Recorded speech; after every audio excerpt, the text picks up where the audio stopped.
एक एक बोलते खुशी और एक बोलते आनंद। मुझे आनंद आया था कि जो मैं चाहता था वो हो गया। अब इनका इरादा ये ज़रूर था कि भले ही राजस्थान में टॉप भले ही हो या नहीं हो, लेकिन जो टॉप करेगा उससे मुझे टक्कर तो मुझसे लेनी ही होगी। टक्कर तो लेनी होगी कि उसमें पिछड़ रहे अपन तो लोगों से।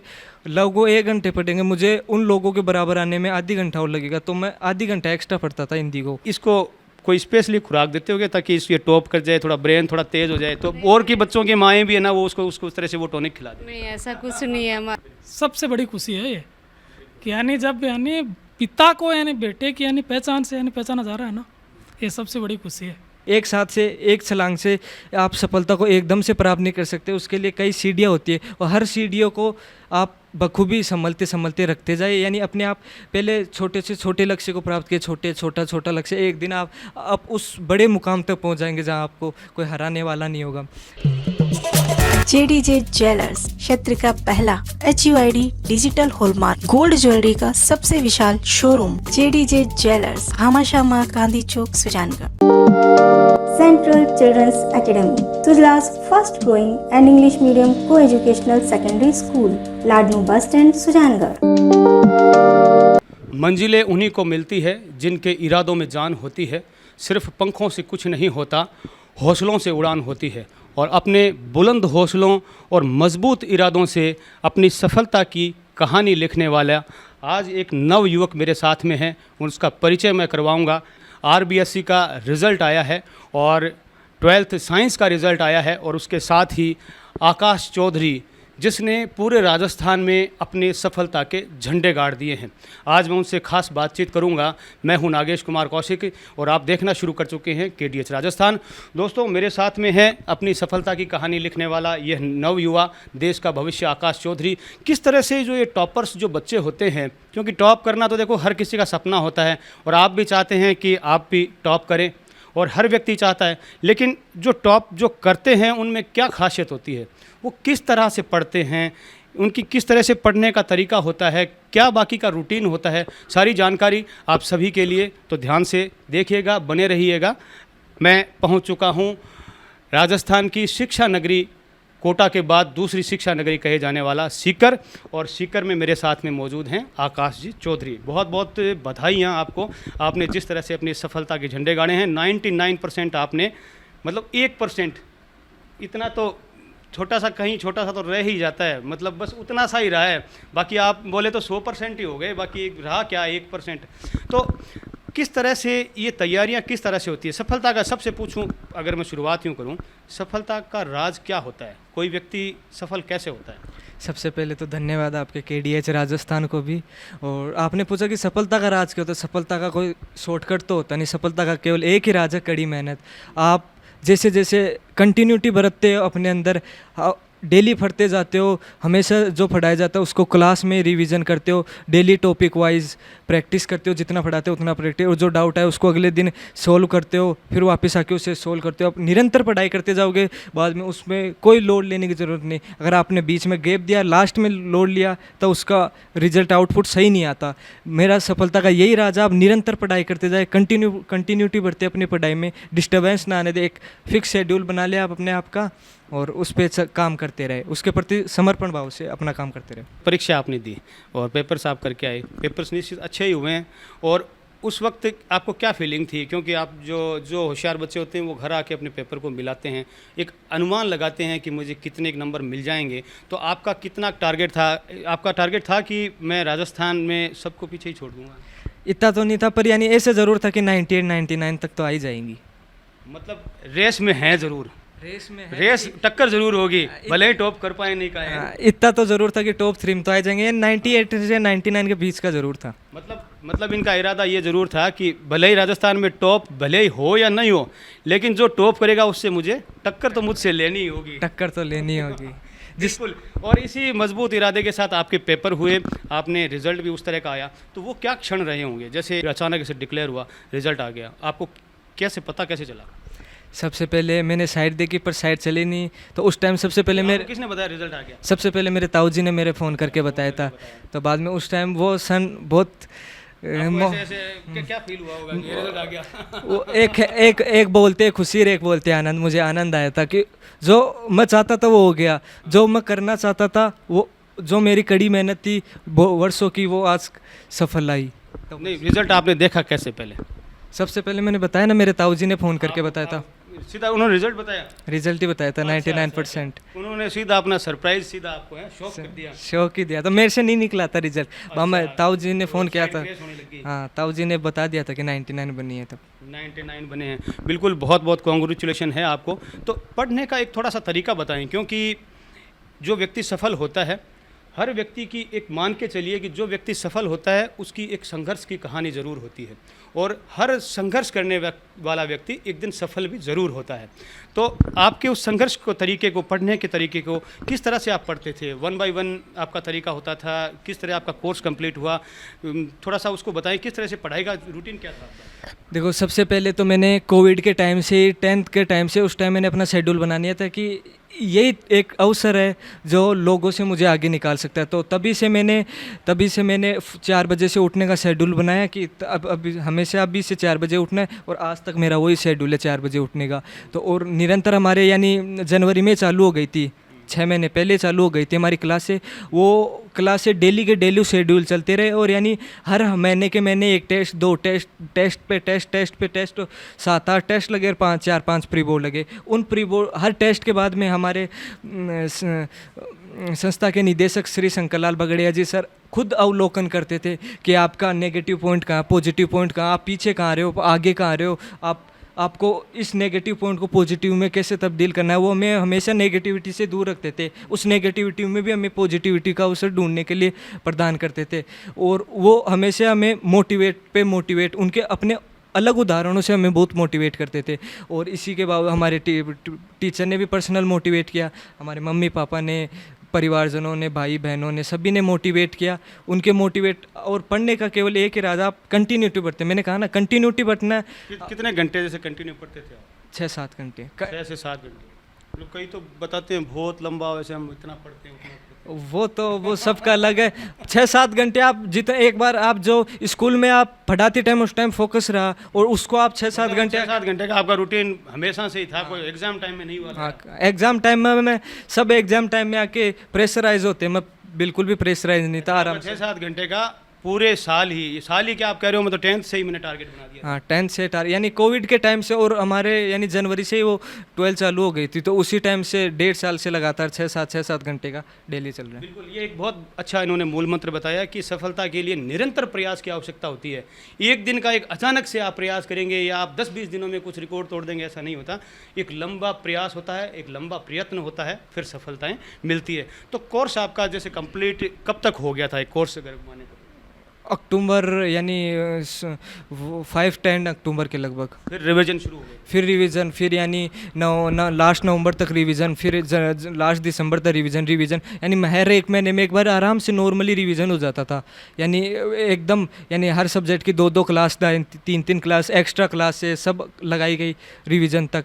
सबको एकदम से यानी बेसिक से क्लियर किया कॉन्सेप्ट, यानी कौन से उस बेसिक से बेसिक चीज़ को लेकर सुपर से डुपर लेवल तक उस चीज़ को ले गए। हमें नोट्स को, प्रीवियस ईयर कॉपीज़ भी दिखाई गई बोर्ड्स की, कि कैसे वो बच्चे लिखते हैं, कैसे पेपर आते हैं। हमें पूरे पेपर एनालिसिस भी कराए, 2012 से लेकर 2022 तक के हमारे पूरे पेपर सोल्व कराए थे हमसे, 2000 सभी सब्जेक्ट के, और यानी जितने भी ऐसे अदर रिफ्रेशमेंट आते वो भी सोल्व कराए। सभी चीज़ सोल्व कराने के बाद में जो निचोड़ होता है वो हमें प्रदान किया गया था, कि यानी हमें खुद सेल्फ डेडिकेटेड नोट्स लिखाए थे। ये कोर्स की बात हुई।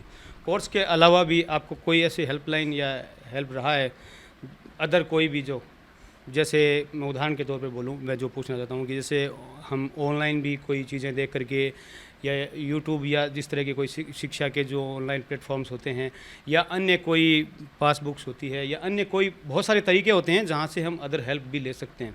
तो अगर आपकी कोई अलग से भी कोई हेल्प रही एक जो कोर्स के अलावा, स्कूल के अलावा? यूट्यूब पे इन पे तो नहीं रही, लेकिन लास्ट मोमेंट पे वो मिशन सिक्योरिटी मिशन 100 आया था, उसको मैंने सोल्व किया था। यानी बढ़िया पर्सन थे कि आपके आ सकते हैं 100, तो मैंने उसमें से सोल्व किए थे, हर पर्सन को सोल्व किए। लेकिन हमारे स्कूल ने ये सब प्रोवाइड मटेरियल करा दिया कि अदर रिफ्रेशमेंट की क्या ज़रूरत थी। अलग से कोई ट्यूशन वगैरह भी करते थे? नहीं, कभी ट्यूशन नहीं किया? ज़िंदगी में नहीं किया। अच्छा, ज़िंदगी में नहीं किया। अच्छा, 10th में कितने थे परसेंट? वो 98 था, कोविड था पर वैसे। अच्छा अच्छा, मतलब आप शुरू से ही आपका ये है जो पढ़ाई में हमेशा से ही आपका फर्स्ट सेकंड थर्ड। तो ये जो अभी नंबर्स जो बने हैं उनमें जैसे सबसे ज़्यादा सब्जेक्ट जो आपका प्रिय सब्जेक्ट रहा है और जिसमें नंबर आपके अच्छे हमेशा से भी आए हैं, वो कौन सा सब्जेक्ट? मैथ। मैथ्स में रहा है। मैथ्स में कितना है नंबर है? 100।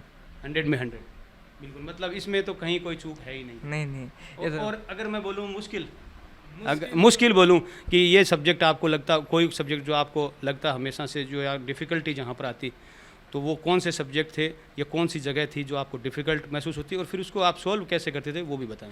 डिफ़िकल्ट तो मुझे हमेशा से हिंदी लगती थी, पर लेकिन मेरे हिंदी में 99 नंबर आए। मैंने हमेशा से हिंदी को हर सब्जेक्ट से हमेशा, क्यों मेरी हमेशा से हिंदी थोड़ी कमज़ोर, टेस्ट में कम भी नंबर आते तब हिंदी में नंबर कम आते, तो मैं हमेशा से हिंदी को आधी घंटे एक्स्ट्रा ज़्यादा पढ़ता था कि उसमें पिछड़ रहे अपन, तो लोगों 1 घंटे पढ़ेंगे, मुझे उन लोगों के बराबर आने में आधी घंटा और लगेगा, तो मैं आधी घंटा एक्स्ट्रा पढ़ता था हिंदी को। यानी जितना टाइम मैं देता था उससे आधी घंटा एक्स्ट्रा टाइम मैं मेरा हिंदी को देता था। बिल्कुल। पढ़ाई के अलावा भी कुछ और भी शौक़ रखते थे? शौक़ तो नहीं, बस जैसे कोई कभी खेलना, कभी क्या खेलते हो? वॉलीबॉल खेलते हैं। वॉलीबॉल खेलते हो, उसमें भी कुछ आपकी उपलब्धियां रही है या वैसे ही आप? नहीं, बस ऐसे नॉर्मल खेलते हो मनोरंजन के हिसाब से या फिटनेस के हिसाब से? फिटनेस, मनोरंजन, थोड़ा माइंड फ्रेश हो जाए, थोड़ा माइंड रिफ्रेश हो जाए, रिफ्रेशमेंट हो जाए ना। बिल्कुल। एक व्यक्ति जब सफल होता है तो सिर्फ वो खुद सफल नहीं होता, उसके पीछे सफलता के जो अपन यूँ कहें हेल्पिंग हैंड, मैं उस बैकग्राउंड से आपको ज़रूर मिलवाऊंगा। ये हैं आपके आकाश जी की माताजी और पिताजी, जो कि पिताजी का परिचय मैं आपका करवाऊंगा कि आप हैं गिरधारी जी, जो कि दैनिक भास्कर जाना माना आज मीडिया का बहुत बड़ा प्लेटफॉर्म है। आप दैनिक भास्कर सिक्कर संस्करण के डिप्टी न्यूज़ एडिटर आप हैं। और आपकी माताजी का परिचय मैं पूछता हूँ, आप क्या करते हैं? घर का ही काम करते हाउसवाइफ हैं। थोड़ा शुभ नाम आपका भी बताएं। मंजू। मंजू जी, एक पहला सवाल देखो आपसे ये पूछूंगा कि आपका बेटा देखो टॉप किया है, बढ़िया तो आपको लगा ही है और खुशी भी आपको बहुत सारी हुई है। मैं तो ये पूछूंगा कि इसको कोई स्पेशली खुराक देते होगे ताकि ये टॉप कर जाए, थोड़ा ब्रेन थोड़ा तेज़ हो जाए, तो और की बच्चों की माएँ भी है ना, वो उसको उस तरह से वो टॉनिक खिला दें? नहीं, ऐसा कुछ नहीं है, हमारा नॉर्मली रूटीन है, नॉर्मल का रूटीन है। नहीं, नॉर्मल रूटीन जैसे क्या, कोई खाने में कोई स्पेशल अगर कोई चक्की है तो वहाँ से बाकी के लोग भी पिसवा लाएंगे आटा? नहीं, ऐसा कुछ नहीं है सर, ऐसा कुछ नहीं है। ऐसा कुछ नहीं है? कुछ नहीं है ऐसा। तो स्पेशली ऐसा कुछ खुराक देने की ज़रूरत नहीं होती? नहीं होती, बोलना ही नहीं पड़ता इसको। तो इसको जब ये पढ़ाई वगैरह करता था तो इसको जैसे इसको हेल्प परिवार में किसकी मिलती रही होगी? सभी परिवार की मिली है। सभी परिवार के लोग। हाँ। आपकी एजुकेशन क्या है? 8वीं बस। लेकिन आपने एक बहुत अच्छी भूमिका आपने निभाई है। इसको मोटिवेट कौन करता था? यदि ये कभी ऐसा महसूस होता था आपको कि ये ऐसा महसूस करता है कि ये अपने आप को कम महसूस करता है, तो आपको मोटिवेट करने की ज़रूरत पड़ती हो कि बेटा हिम्मत रखो अपन? ये ताऊ जी से बात करता था, चाचा था, इसका भाई था राहुल, उससे अपनी दीदी से बात करता था ये। हाँ। दीदी यहीं है क्या? आप ही हैं क्या? हाँ, इधर आइए ज़रा। बिल्कुल, ये आपकी बड़ी बहन है, आप ताऊ जी की लड़की है, और ये आपकी रियल सिस्टर है। तो आपका दोनों का नाम क्या है? मेरा नाम लोकिता चौधरी है। आप क्या कर रहे हो अभी? एमएससी फाइनल केमिस्ट्री से। अच्छा, और आप? मेरा नाम कोमल चौधरी है, मैं 10th क्लास में हूँ। 10th क्लास में हो, तो बिल्कुल आप इसके सीनियर हैं और आप इसको गाइड भी आप समय समय पर करते रहते, जैसा कि माता जी ने बताया है।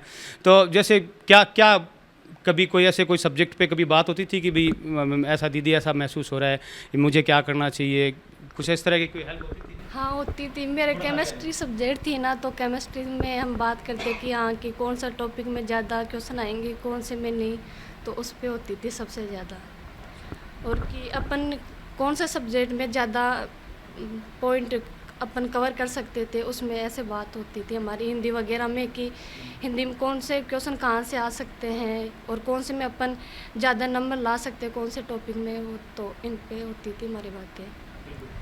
मैं थोड़ी सी गिरधारी जी से भी बात करूंगा। गिरधारी जी देखिए, हमारी लाइन के और सीनियर हैं हमारे से, यूँ कहेंगे, क्योंकि मेरा बेटा भी इतना बड़ा नहीं हुआ है, इसलिए मैं आपसे ये भावना पूछना चाहूँगा कि एक बाप को क्या महसूस होता है जब उसका बेटा किसी क्षेत्र में अपना नाम रोशन करता है। और जैसे आज मैं आया हूँ, तो आज मैं आपके परिचय से नहीं, आपके बेटे के परिचय से आया हूँ। एक कैसा फील होता है वो? बस यही सबसे बड़ी खुशी है, जब बाप को बेटे के नाम से पहचान से यानी पहचाना जाने लगे ना, ये सबसे बड़ी खुशी है। सबसे बड़ी खुशी है ये कि यानी जब यानी पिता को यानी बेटे की यानी पहचान से यानी पहचाना जा रहा है ना, ये सबसे बड़ी खुशी है। एक बाप के लिए ये बहुत बड़ी खुशी होती है कि उसके बेटे के नाम से उसको जाना जाए और बेटा ऐसे काम करें कि जग में नाम करें। तो इसके लिए आपकी भी कोई पूर्व तैयारी या कोई ऐसा तरीका होता था कि बेटा जो है वो किसी भी तरीके से दूसरी चीज़ों में उसका दिमाग डाइवर्ट नहीं हो, या उसकी कोई तैयारी करने का क्या फार्मूला होता था एक पिता की तरह आपका? तैयारी करने का इसका ये था, मैंने इसको ध्यान रखता था मैं इसका पूरा, और खुल के खेलने के लिए बोला हुआ था इसको। इसके साथ मैंने इसको पिछले 2 साल है ना, इसमें मैंने इसको है कि पहले ये जल्दबाजी बहुत करता था। यानी जैसे मान लो कोई सवाल आ रहा है और उसको बिना सोचे समझे यानी ये आंसर जल्दी बताने के चक्कर में गलत कर देता था। तो इसका 2 साल में मैंने ये सुधारा है कि यानी पहले सवाल को समझो आराम से, 2 बार पढ़ो सवाल को, फिर आंसर दो आप उसके।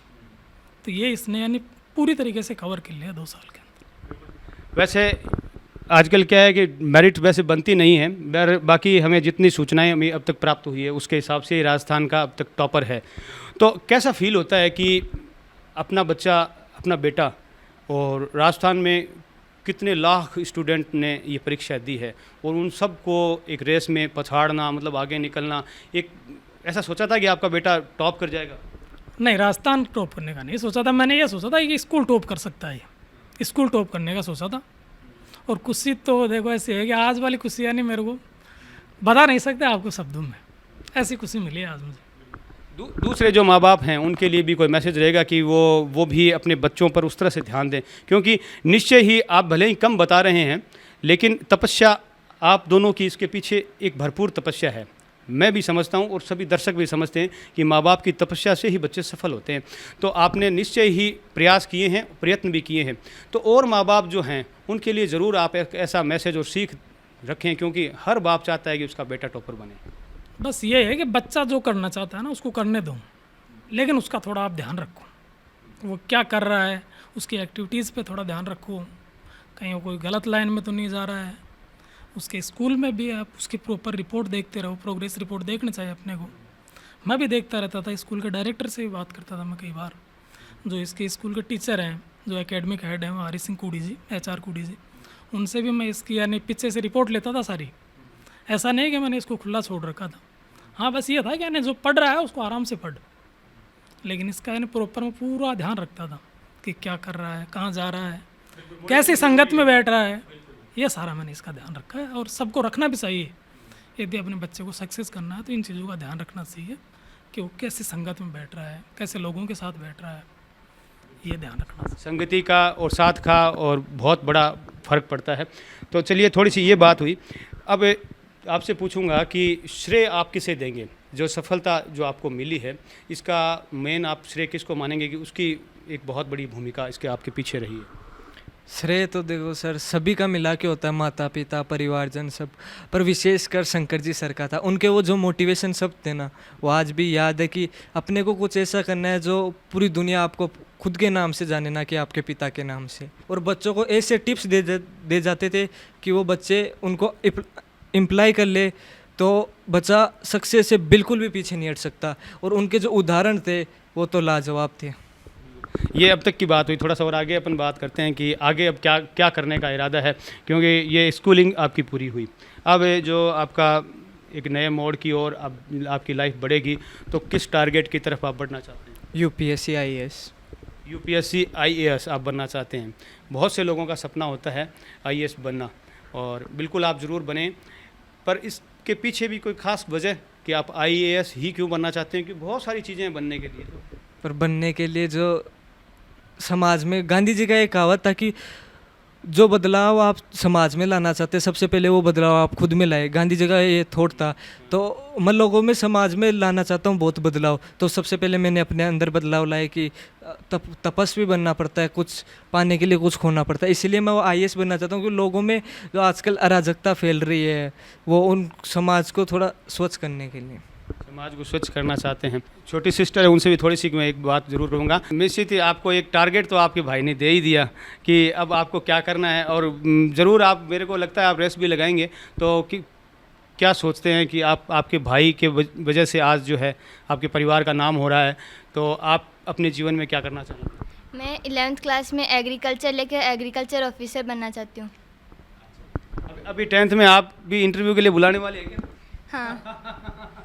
उन युवाओं के लिए भी ज़रूर आप संदेश दें आकाश जी, क्योंकि हर युवा ये चाहता है कि वो जीवन में बेहतर प्रदर्शन करें। उन युवाओं के लिए ज़रूर मैसेज करें जो अब इस बार 12th में या 10th में एग्ज़ाम में बैठेंगे और उनके भी सपने होंगे कि वो भी टॉप करें। उन युवाओं के लिए बस ये एक संदेश है मेरा कि पहले अपने गोल को निर्धारित करें। लोग आजकल गोल से बहुत भटकते हैं, यानी कि मैं ये कर लूँ, मैं ये कर लूँ, पर आपका अगर एक फिक्स गोल होगा तो आप उसी के प्रति अपना समर्पण भाव दे सके। तो पहले उस गोल को निर्धारित करें, उसके आप उस तक कैसे पहुंच सकते हैं पहले वो अपना पार्ट डिफाइन करें, और उस तक पहुंचने के लिए हर सीढ़ी को पहले धीरे धीरे एक साथ से, एक छलांग से आप सफलता को एकदम से प्राप्त नहीं कर सकते। उसके लिए कई सीढ़ियां होती है और हर सीढ़ियों को आप बखूबी संभलते रखते जाए। यानी अपने आप पहले छोटे से छोटे लक्ष्य को प्राप्त किए, छोटा लक्ष्य, एक दिन आप उस बड़े मुकाम तक पहुंच जाएंगे जहां आपको कोई हराने वाला नहीं होगा। जैसे एक स्टूडेंट गलती करता है तो उस वजह से वो चूक जाता है, जो अपनी जो बेस्ट परफॉर्मेंस देने से चूक जाता है।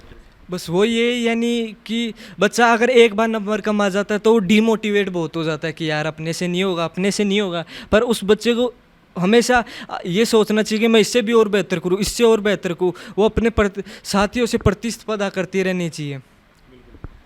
पढ़ने का समय कौन सा बढ़िया होता है, रात का या दिन का?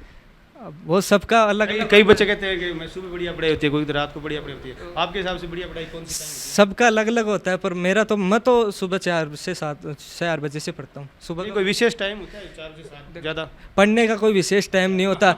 पढ़ने का तो कोई विशेष टाइम नहीं होता, जिस समय आपको जहाँ मौका मिले वहाँ पढ़ लेना चाहिए। सीखने का तो कोई समय नहीं। बिल्कुल, सीखने का कोई समय नहीं होता।